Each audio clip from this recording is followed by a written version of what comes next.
Soulmate Catastrophe. Friendship versus true love. I have often wondered about true love. I, personally, bloom on feelings and the idea of giving, sharing and getting.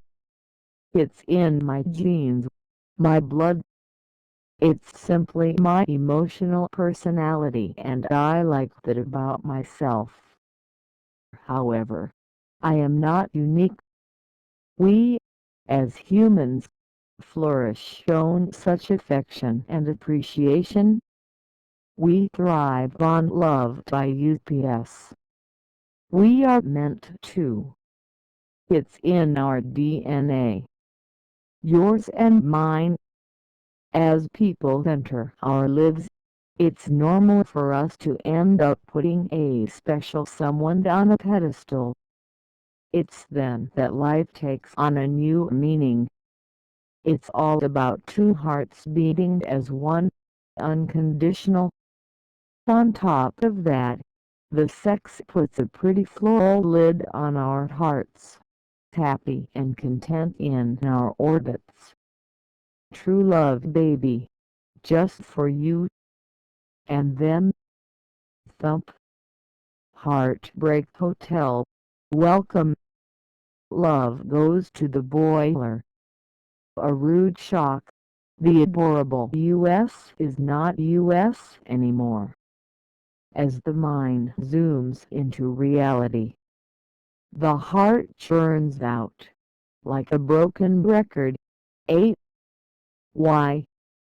Bartender, pour me a relationship on the rocks, please. Sigh.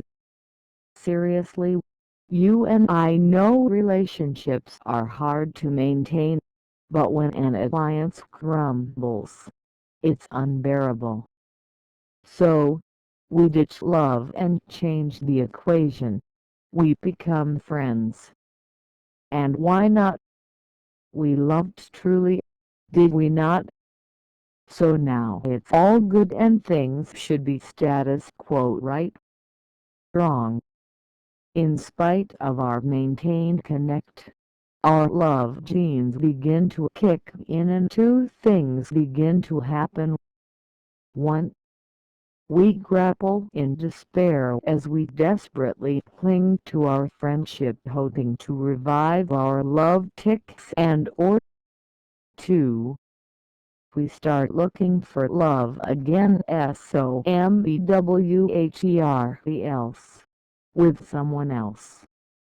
We move on. Quick deep thought flash. If we dumped love so swiftly in the first place, was it real? Maybe not. Take a moment. Think about it. Hey, wait a minute. While all this may sound somewhat gloomy, I am a hardcore believer of a real love alliance. It exists. Yes, it does. I'm sure of it.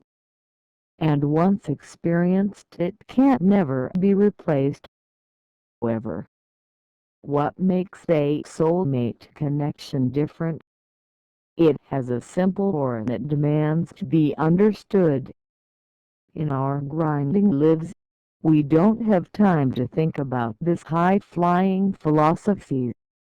Yet, we are constantly in search of it.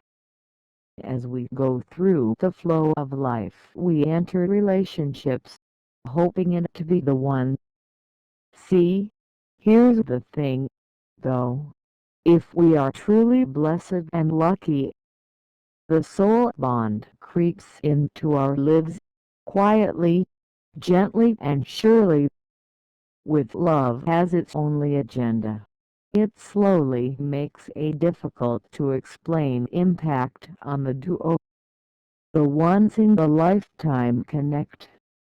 Someone who reminds us of ourselves yet we've never met anyone like them before.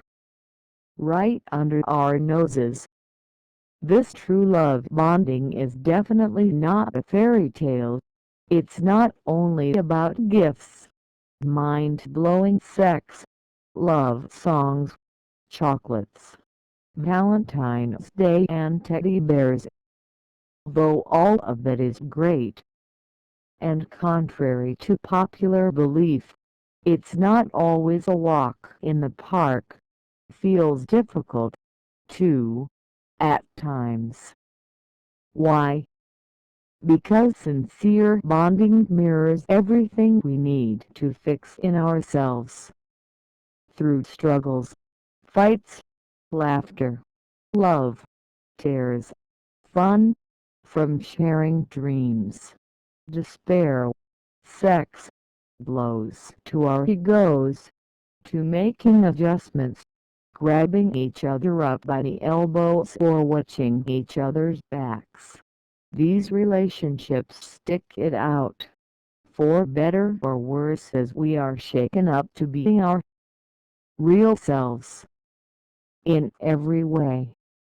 Waking up to our long-forgotten, deeply buried true selves can be painful, fearful, but unbelievably fulfilling too. Through it all, we begin to be who we are, not who we think we are, driving home precious lessons for both. The strength and safety of their crystal clear love and friendship being the most important of all. With patience and time, these roller coaster misfits turn into a perfect fit. Having a hard time believing what I write? Consider this: we know everything changes. Nothing ever stays the same, so why would people? Why do we believe in the premise that people never change? People change. Yes, we do. Our experiences change us regularly, and so do our relationships. Constantly. In case you didn't know, what's awesome about these relationships? Friendship already exists in them, but not as a compromise. It's a strong, subtle, unbreakable thread, providing stability and being a silent backbone to the cord of love already present between the two, as it stands the tests of time. The foundation of these relationships is love laced with friendship, not friendship entwined in love. Get what I mean? Simply put, friendship never takes over from love, because if it's ever allowed to do so, then love has no room to survive. Love's DNA, which includes romance, sex, intimacy of emotions, mind and body, all dies. Genuine love will never settle for anything less, or dump its pure nature, simply to keep in touch. And if it were to move on, where would it go? It's already home. It's an all or nothing at all bond, given to us as a gift from above, that holds this amazing union in the way it is meant to be. A true love relationship held together by friendship.